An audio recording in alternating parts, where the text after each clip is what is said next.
Just Another Perfect Day by John Varley. Originally published in the June 1989 issue of Rod Serling's The Twilight Zone magazine.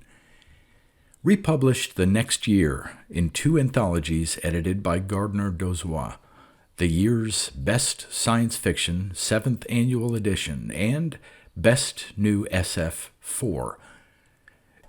It appeared in multiple international anthologies and magazines in the late 90s and was included in a collection of the author's stories in The John Varley Reader, 30 Years of Short Fiction in 2004. Read by Darrell T. Smith II for my channel, Quasar Spectra. Just Another Perfect Day. Don't worry. Everything is under control. I know how you're feeling. You wake up alone in a strange room. You get up, you look around. You soon discover that both doors are locked from the outside. It's enough to unsettle anybody, especially when you try to recall how you got here, and you just can't do it. But beyond that, there's this feeling. I know you're feeling it right now. I know a lot of things, and I'll reveal them all as we go along. One of the things I know is this. If you will sit down, put this message back on the table where you found it, and take slow, deep breaths while counting to 100, you'll feel a lot better. I promise you will. Do that now. See what I mean? You do feel a lot better. That feeling won't last for long, I'm sorry to say. I wish there was an easier way to do this, but there isn't. And believe me, many ways have been tried. So, here we go. This is not 1986. You are not 25 years old. The date is January, February, March, April, May, June. 1, 2, 3, 4, 5, 6, 7, 8, 9, 10, 11, 12. 2006, 2007, 2008. A lot of things have happened in 2021, 22 years, and I'll tell you all you need to know about that in good time. When things seem darkest, you may wish you could wake up tomorrow with a new life, a clean slate. But what kind of price would you have to pay? For now, don't worry. Slow, deep breaths. Close your eyes. Count to 100. You'll feel better, I promise. If you'll get up now, you'll find that the bathroom door will open. There's a mirror in there. Take a look in it. Get to know the 45, 46, 47-year-old who will be in there looking back at you. And don't worry. Take deep breaths and so forth. I'll tell you more when you get back. Well, I know how rough that was. I know you're trembling. I know you're feeling confusion, fear, anger, 1,000 emotions. And I know you have 1,000 questions. They will all be answered, every one of them, at the proper time. Here are some ground rules. I will never lie to you. You can't imagine how much care and anguish has gone into the composition of this letter. For now, you must take my word that things will be revealed to you in the most useful order and in the easiest way that can be devised. You must appreciate that not all your questions can be answered at once. It may be harder for you to accept that some questions cannot be answered at all until a proper background has been prepared. These answers would mean nothing to you at this point. You would like someone, anyone, to be with you right now so you could ask these questions. That has been tried, and the results were needlessly chaotic and confusing. Trust me, this is the best way. And why should you trust me? For a very good reason. I am you. You wrote, in a manner of speaking, every word in this letter to help yourself through this agonizing moment. Deep breaths, please. Stay seated. It helps a little. And don't worry. So, now we're past bombshell number 2. There are more to come, but they will be easier to take, simply because your capacity to be surprised is just about at its peak right now. A certain numbness will set in. You should be thankful for that. And now, back to your questions. Top of the list. What happened? Briefly, and it must be brief, more on that later, in 1989 you had an accident. It involved a motorcycle which you don't remember owning because you didn't buy it until 1988, and a city bus. You had a difference of opinion concerning the right of way, and the bus won. Feel your scalp with your fingertips. Don't be queasy. It healed long ago, as much as it's going to. Under those great knots of scar tissue are the useless results of the labors of the best neurosurgeons in the country. In the end, they just had to scoop out a lot of gray matter and close you back up, shaking their heads sagely and opining that you would probably feel right at home under glass on a salad bar. But you fooled them. You woke up, and there was much rejoicing, even though you couldn't remember anything after the summer of '86. You were conscious a few hours, long enough for the doctors to determine that your intelligence didn't seem to be impaired. You could talk, read, speak, see, hear. Then you went back to sleep. The next day you woke up and couldn't remember anything after the summer of '86. No one was too worried. They told you again what had happened.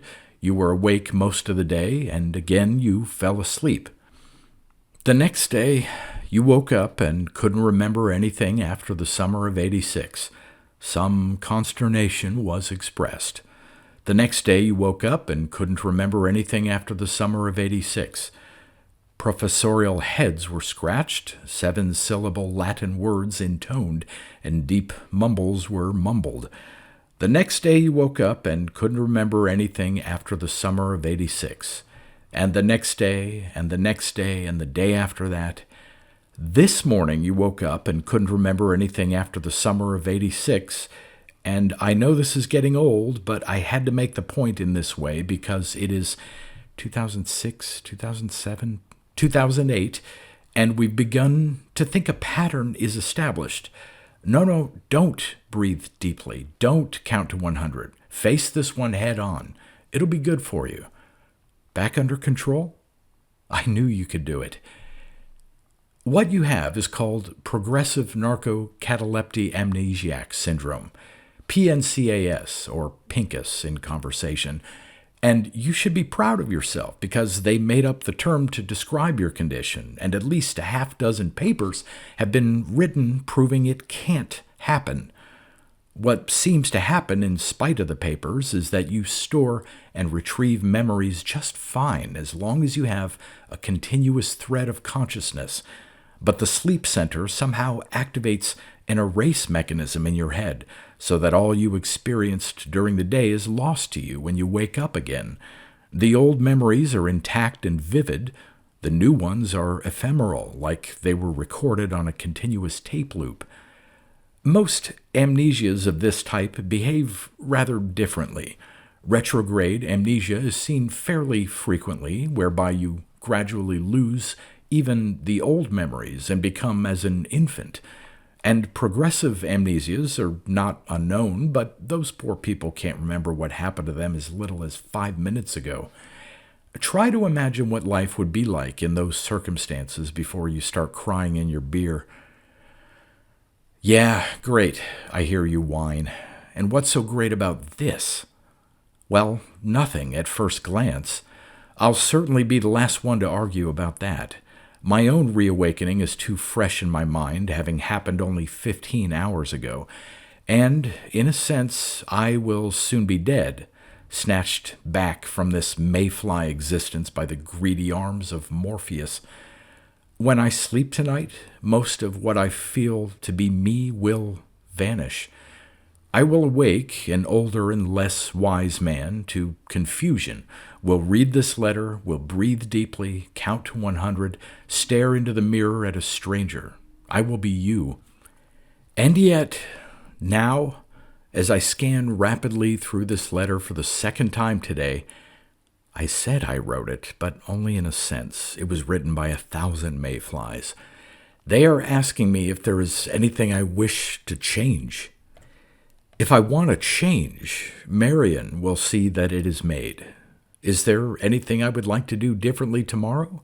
Is there something I want to tell you, my successor in this body, to be aware of, to disbelieve? Are there any warnings I would issue? The answer is no. I will let this letter stand in its entirety. There are things still for you to learn that will convince you against all common sense that you have a wonderful life/day ahead of you. But you need a rest. You need time to think. Do this for me. Go back to the date. Mark out the last number and write in the next. If it's a new month, change that too. Now you will find the other door will open. Please go into the next room where you will find breakfast and an envelope containing the next part of this letter. Don't open it yet. Eat your breakfast. Think it over. But don't take too long. Your time is short and you won't want to waste it. That was refreshing, wasn't it? It shouldn't surprise you that all your favorite breakfast foods were on the table. You eat the same meal every morning and never get tired of it. And I'm sorry if that statement took some of the pleasure out of the meal, but it is necessary for me to keep reminding you of your circumstances to prevent a cycle of denial getting started. Here is the thing you must bear in mind. Today is the rest of your life. Because that life will be so short, it is essential that you waste none of it. In this letter, I have sometimes stated the obvious, written out conclusions you have already reached, in a sense, wasted your time. Each time it was done, and each time it will yet be done in the rest of this letter, was for a purpose. Points must be driven home, sometimes brutally, sometimes repetitiously. I promise you this sort of thing will be kept to an absolute minimum. So here comes a few paragraphs that might be a waste of time, but really aren't, as they dispose neatly of several thousand of the most burning questions in your mind. The questions can be summed up as, what has happened in 20 years? The answer is, you don't care. You can't afford to care. Even a brief synopsis of recent events would take hours to read and would be the sheerest foolishness. You don't care who the president is. The price of gasoline doesn't concern you, nor does the victor in the '98 World Series. Why learn this trivia when you would only have to relearn it tomorrow? You don't care which books and movies are currently popular. You have read your last book, seen your last movie. Luckily, you're an orphan with no siblings or other close relatives. It is lucky. Think about it. The girl you were going with at the time of your accident has forgotten all about you, and you don't care because you didn't love her. There are things that have happened which you need to know about. I'll speak of them very soon. In the meantime, how do you like the room? Not at all like a hospital, is it? Comfortable and pleasant, yet it has no windows, and the only other door was locked when you tried it. Try it again. It will open now. And remember, don't worry. Don't worry, don't worry, don't worry. You will have stopped crying by now. I know you desperately need someone to talk to, a human face to look into. You will have that very soon now, but for another few minutes I still must reach out to you from your recent past. Incidentally, the reason the breathing exercises and the counting are so effective is a post-hypnotic suggestion left in your mind. When you see the words, "don't worry," it relaxes you. It seems that some part of your mind retains shadows of memory that you can't reach, which may also account for why you believe all this apparent rubbish. Are the tears dry? It did the same thing to me. Even seeing my own face aged in the mirror didn't affect me like seeing the view from my windows. Then it became real. You were on one of the top floors of the Chrysler Building. Your view to the north included many, many buildings that were not there in 1986, and jumbled among them were many familiar buildings, distinctive as fingerprints. This is New York, and it is a new century, and that view is impossible to deny, as real as a fist. That's why you wept. Not too many more bombshells to go now, but the next one is a doozy. Let's creep up on it, shall we? You've already looked at the 3 photographs on the table beside your breakfast. Consider them now, in order. The big, bluff, hearty-looking fellow is Ian McIntyre, whom you'll meet in a few minutes. He will be your counselor/companion today, and he is the head of a very important project in which you are involved. It's impossible not to like him, though you, like me, will try to resist at first. But he is too wise to push it, and you've always liked people anyway. Besides, he has a lot of experience in winning your friendship, having done so every day for 8 years. On to the second picture. Looks almost human, doesn't he? If the offspring of Gumby and E.T. could be considered human, he is humanoid. 2 eyes, nose, mouth, 2 arms and 2 legs, and that goofy grin. The green skin you'll get used to quickly enough. What he is a Martian. See, 15 years ago, the Martians landed and took over the planet Earth. We still don't know what they plan to do with it, but some of the theories are not good news for Homo sapiens. Don't worry. Take a few deep breaths. I'll wait. That last thought is unworthy of you and unjust. I would not waste your time with a practical joke. You must realize I can back up what I say. To illustrate, I want you to go to the south windows of your apartment. Go through the billiard room into the spa, turn left at the gym, and open the door beside the Picasso, the one that didn't open before. You'll find yourself in an area with a view of the Narrows, and I'm sure I won't need to direct you beyond that. Take a look and come right back. All right, you just had to prove you could do things your own way, didn't you? I don't care that you brought the letter with you, but your having done so provides one last bit of proof that I know you pretty well, doesn't it? Now, back to the bloody Martians. It's amazing how on target Steve Spielberg was, isn't it? The way that ship floats out there, and it's bigger than the mothership in Close Encounters. That sucker is over 30 miles across. At its lowest point, it is 2 miles in the air. The upper parts reach into space.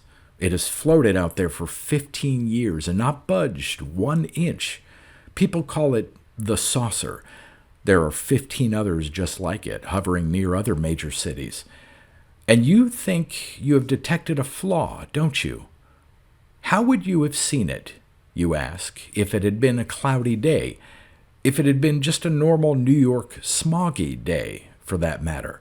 Then you'd be reading this, scratching your head, wondering what the hell I'm talking about. The answer will illustrate everyone's concern. There are no more cloudy days in New York. The Martians don't seem to like rain, so they don't let it happen here. As for the smog, well, they told us to stop it, and we did. Wouldn't you, with that thing floating out there? About the name, Martians. We first detected their ships in the neighborhood of Mars. I know you'd have found it easier to swallow in a perverse way had I told you they came from Alpha Centauri or the Andromeda Galaxy or the planet Tralfamadore, but people got to calling them Martians because that's what they were called on television. We don't think they're really from Mars. We don't know where they're from, but it's probably not from around here, and by that I mean not just another galaxy, but another universe. We think our own universe exists sort of as a shadow of them. This will be hard to explain. Take it slowly. Do you remember Flatland and Mr. A Square? He lived in a 2-dimensional universe. There was no up or down, just right and left, forward and backward. He could not conceive the notion of up or down. Mr. Square was visited by a three-dimensional being, a sphere, who drifted down through the world of Flatland. Square perceived the sphere as a circle that gradually grew and then shrank. All he could see at any one moment was a cross-section of the sphere, while the sphere, godlike, could look down into Mr. Square's world, even touch inside Square's body without going through the skin. It was all just an interesting intellectual exercise until the Martians arrived. Now we think they're like the sphere and we are Mr. Square. They live in another dimension and they don't perceive time and space like we do. An example, you saw they appeared humanoid. We don't think they really are. We think they simply allow us to see a portion of their bodies which they project into our three-dimensional world and cause to appear humanoid. Their real shape must be vastly complex. Consider your hand. If you thrust your fingers into Flatland, Mr. Square would see 4 circles and not imagine them to be connected. Putting your hand in further, he would see the circles merge into an oblong. Or an even better analogy is the shadow play. By suitably entwining your 2 hands in front of a light, you can cast a shadow on a wall that resembles a bird or a bull or an elephant or even a man. What we see of the Martians is no more real than a Kermit the Frog hand puppet. The ship is the same way. We see merely a 3-dimensional cross-section of a much larger and more complex structure. At least we think so. Communication with the Martians is very frustrating, nearly impossible. They are so foreign to us. They never tell us anything that makes sense, never say the same thing twice. We assume it would make sense if we could think the way they do. And it is important. They are very powerful. Weather control is just a parlor trick. When they invaded all at once, and I hope I can explain this to you, as I'm far from sure I understand it myself after a full day with Martians. They invaded 15 years ago, but they also invaded in 1854 and in 1520 and several other times in the past. The past seems to be merely another direction to them, like up or down. You'll be shown books, old books, with woodcuts and drawings and contemporary accounts of how the Martians arrived, what they did when they left, and don't be concerned that you don't remember these momentous events from your high school history class, because no one else does either. Do you begin to understand? It seems that from the moment they arrived here in the late part of the 20th century, they changed the past so that they had already arrived several times before. We have the history books to prove that they did. The fact that no one remembers these stories being in the history books before they arrived this time must be seen as an object lesson. One assumes they could have changed our memories of events as easily as the events themselves. That they did not do so means they meant us to be impressed. Had they changed both the events and our memories of them, no one would be the wiser. We would all assume history had always been that way, because that's the way we remembered it. The whole idea of history books must be a tremendous joke to them, since they don't experience time consecutively. Had enough? There's more. They can do more than add things to our history. They can take things away. Things like the World Trade Center. That's right. Go look for it. It's not out there, and we didn't tear it down. It never existed in this world, except in our memories. It's like a big, shared illusion. Other things have turned up missing as well. Things such as Knoxville, Tennessee, Lake Huron, the presidency of William McKinley, the Presbyterian Church, the rhinoceros, including the fossil record of its ancestors, Jack the Ripper, and all the literary works written about him, the letter Q, and Ecuador. Presbyterians still remember their faith and have built new churches to replace the ones that were never built. Who needed the goddamn rhino anyway? Another man served McKinley's term and was also assassinated.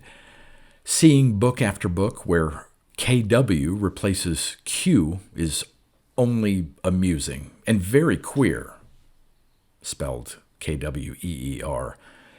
But the people of Knoxville and a dozen other towns around the world never existed.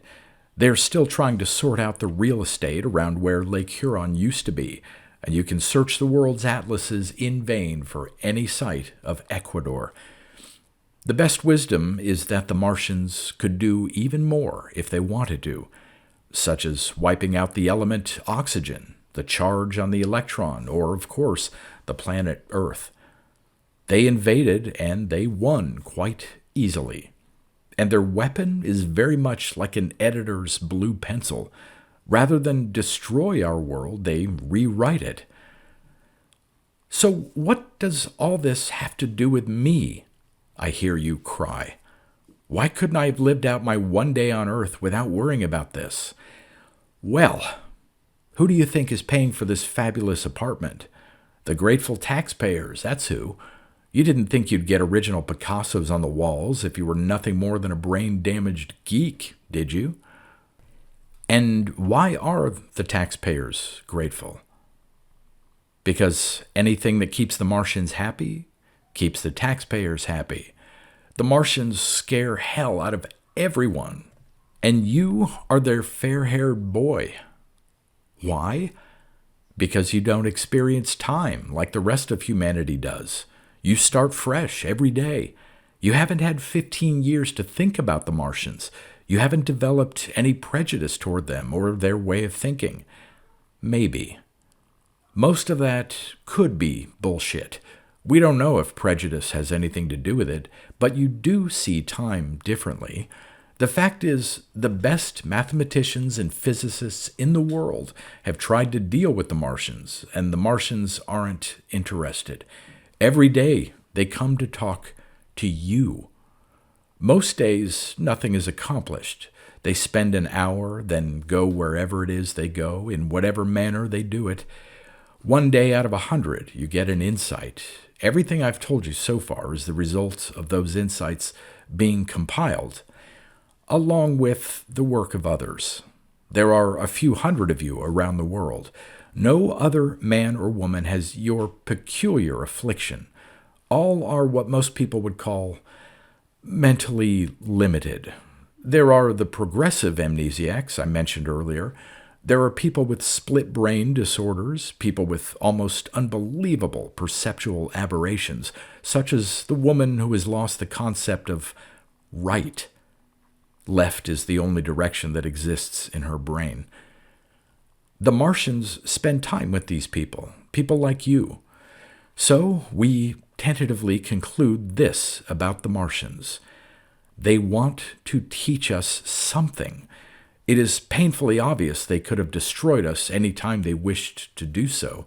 They have enslaved us in the sense that we are pathetically eager to do anything we even suspect they might want us to do, but they don't seem to want to do anything with us. They've made no move to breed us for meat animals, conscript us into slave labor camps, or rape women. They have simply arrived, demonstrated their powers, and started talking to people like you. No one knows if we can learn what they are trying to teach us, but it behooves us to try. Wouldn't you think? Again, you say, why me? Or even more to the point, why should I care? I know your bitterness, and I understand it. Why should you spend even an hour of your precious time on problems you don't really care about, when it would be much easier and more satisfying spending your 16 hours of awareness gnawing on yourself, wallowing in self-pity, and in general being a one-man soap opera? There are two reasons. One, you were never that kind of person. You've just about exhausted your store of self-pity during the process of reading this letter. If you have only one day, though it hurts like hell, so be it. You will spend that day doing something useful. Reason number 2. You've been looking at the third picture off and on since you first picked it up, haven't you? Come on, you can't lie to me. She's very pretty, isn't she? And that thought is unworthy of you, since you know where this letter is coming from. She would not be offered to you as a bribe. The project managers know you well enough to avoid offering you a piece of ass to get your cooperation. Her name is Marion. Let us speak of love for a moment. You were in love once before. You remember how it was, if you'll allow yourself. You remember the pain, but that came later, didn't it, when she rejected you? Do you remember what it felt like the day you fell in love? Think back. You can get it. The simple fact is, it's why the world spins. Just the possibility of love has kept you going in the 3 years since Karen. Well, let me tell you, Marion is in love with you, and before the day is over, you will be in love with her. You can believe that or not, as you choose, but I, at the end of my life here this day, can take as one of my few consolations that you will have tomorrow/today the exquisite pleasure of falling in love with Marion. I envy you, you skeptical bastard. And since it's just you and me, I'll add this. Even with a girl you don't love, the first time is always pretty damn interesting, isn't it? For you, it's always the first time, except when it's the second time, just before you sleep, which Marion seems to be suggesting this very moment. As usual, I have anticipated all your objections. You think it might be tough for her? You think she's suffering? Okay. Admitted, the first few hours are what you might call repetitive for her. You gotta figure she's bored by now at your invariant behavior when you first wake up, but it is a cross she bears willingly for the pleasure of your company during the rest of the day. She is a healthy, energetic girl, one who is aware that no woman ever had such an attentive, energetic lover. She loves a man who is endlessly fascinated by her, body and soul, who sees her with new eyes each and every day. She loves your perpetual enthusiasm, your renewable infatuation. There isn't time to fall out of love.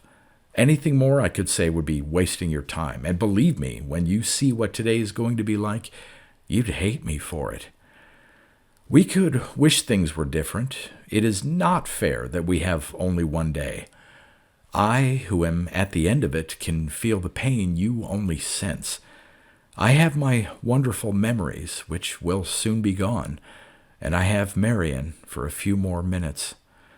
But I swear to you, I feel like an old man who has lived a full life, who has no regrets for anything he ever did, who accomplished something in his life, who loved and who was loved in return.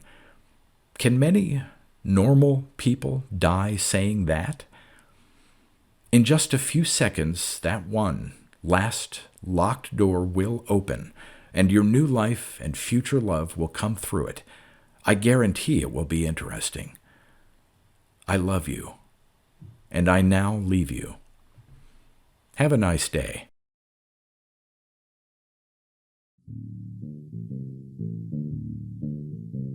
You've been listening to pre-1990s speculative fiction readings with a highlight on science fiction by Darrell T. Smith II. Please consider clicking the donation link in the description box. Thank you so much for your time and your imagination.